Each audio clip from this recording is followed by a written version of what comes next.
Those of you who followed my very long first video tutorial, you will have a basic dialogue system up and running that works a bit like this. You approach somebody when there's a collision and you press a button, you start chatting to them. And we had our options and our custom pointer and everything's lovely. There we go. But there is a problem with this. If you talk to Trevor and you're facing away from him, you carry on facing away from him. Which is a bit rude. So we're going to fix that today. So over in the events, you want to find your dialogue is running event. We're going to do a sub event of that because obviously we don't want Frodo flipping and doing weird things when he's not talking to someone. So we want to check Frodo's X position because we're going to compare it with Trevor's.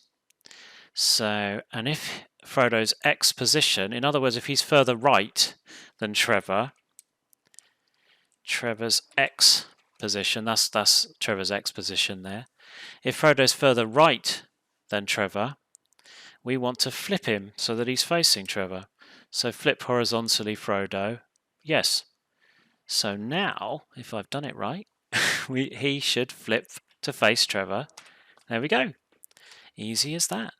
I will explain how this works in a handy animation. Now, to work out the coordinates of an object in your scene, GDevelop counts from 0, 0 in the top left corner. So you've got the x-axis is the horizontal and the y-axis is the vertical. The x-axis counts from left to right and the y-axis counts from top to bottom.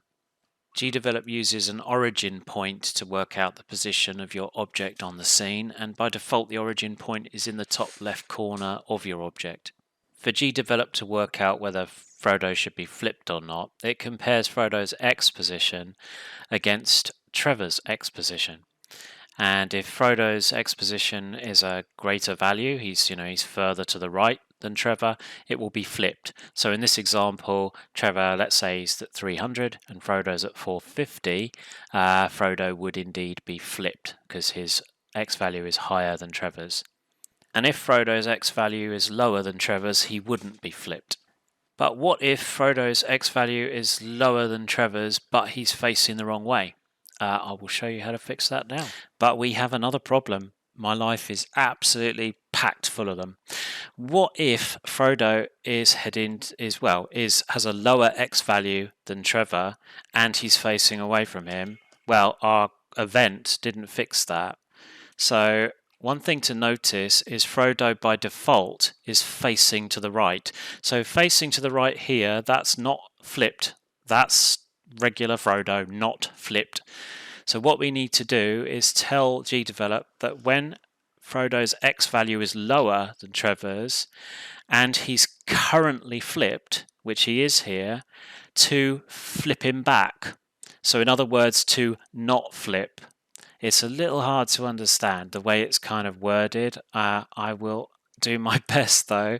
So we add another sub-event and we're going to copy this, but this time we're going to go less than. So when Frodo's X position is less than Trevor's, we want to not flip him. So remember I said Frodo by default is facing right, and that is a not flipped Frodo facing right. When he's moving to the left, he's flipped. So this event will say if he's facing left, if he's flipped and his X value is lower than Trevor's, don't flip him. And the don't flip him essentially removes the flip because he's already flipped. Oh man, I'm going to flip in a minute. Anyway, so let's try it out. There we go, and that catches it as well. So these two events, while that second one is a little hard to kind of grasp, these two events take care of both situations. So when he's a lower X position and facing away, and a greater X position and facing away. And as I say, Frodo by default is facing to the right, so he's not currently flipped when he's moving to the right, but he is flipped when he's moving to the left. So that second condition we just made, it says, no, don't flip him if this is true. So that effectively flips him because it's removing the flip. Oh, yeah, it's just work through it. You'll get it. Thanks very much for watching my second ever YouTube video, which was much shorter than the first one. I'm sure you're very relieved. But the first one needed to be that long because we were going from scratch to having a pretty cool little dialogue system, and certainly a good basis to build from. So I'm going to carry on doing shorter videos. I think I'm going to do several more dialogue focused ones. I think next time I'm going to talk about how you could set it up so you can use the same button to launch dialogue, navigate through the dialogue, and exit the dialogue rather than using separate buttons. So I'll show you how to do that. And I think I'll also do a video about BB text, which allows you to do italics and bold and different colored words and so on. And I'll also tell you why I don't use that. And it's got a pretty major flaw, actually, the BB texting, when it's used for dialogue and the sort of typewriter effect. There's a pretty major flaw with it, and I'll go into that in another video. It's chatting about it on the GDevelop forum a couple of weeks ago. Anyway, thanks again for watching. I hope this was helpful, and goodbye for now.